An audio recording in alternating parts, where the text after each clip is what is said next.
Mimi ninaitwa Dudley Mbowe na mimi nitaongelea kuhusu umuhimu wa kambi hii kwa jamii yetu. Changamoto ya kigumizi ni hali halisi inayowakumba watoto pamoja na watu wazima wengi, lakini kwa bahati mbaya mara nyingi huzingatiwa kama mzaha au ulemavu wa kawaida. Hali hii inafanya kwamba mtu anakuwa katika kuongea na kuwa hawezi kuongea anashindwa kushiriki darasani, anashindwa kuongea kwa kujiamini, na hiyo pia inaenda kumsumbua katika maisha yake ya kila siku. Kwa hiyo kambi hii itakuwa ina nafasi pekee ya kuondoa unyanyapa na kuandaa watoto kuwa na maisha bora kwa kuweza kujielezea pamoja na kuwa mabalozi wa kuwaelimisha watu wengine. Sasa wito wetu kwa wadau wetu na pia nyinyi vyombo vya habari ni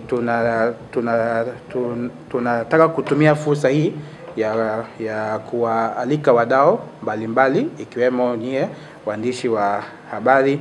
CHAMUTA, harakati za CHAMUTA zimeanza takriban miaka 5 sasa.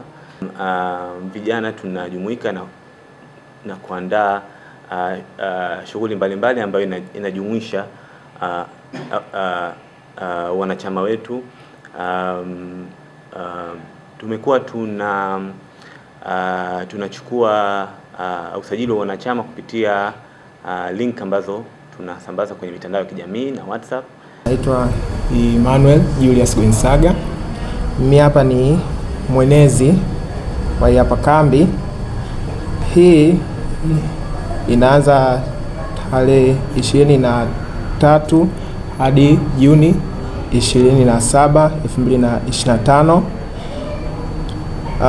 Na kwenye kambi hii kutakuwa na mazoezi maalum ya watoto wenye kigumizi itakayofanyika jijini Dar es Salaam katika ofisi za FES ambazo ziko maeneo sio mbali sana na maeneo ya wapi Moroko.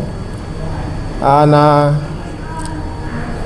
kambi hii imelenga zaidi kuwahudumia watoto, vijana na watu wote wenye changamoto ya kigugumizi kwa kuwapa huduma mbalimbali kama mazoezi ya kuzungumza kwa kujiamini. Ili kuwa mwanafamilia bora wa Global TV, usisahau kusubscribe, like, kushare na kucomment.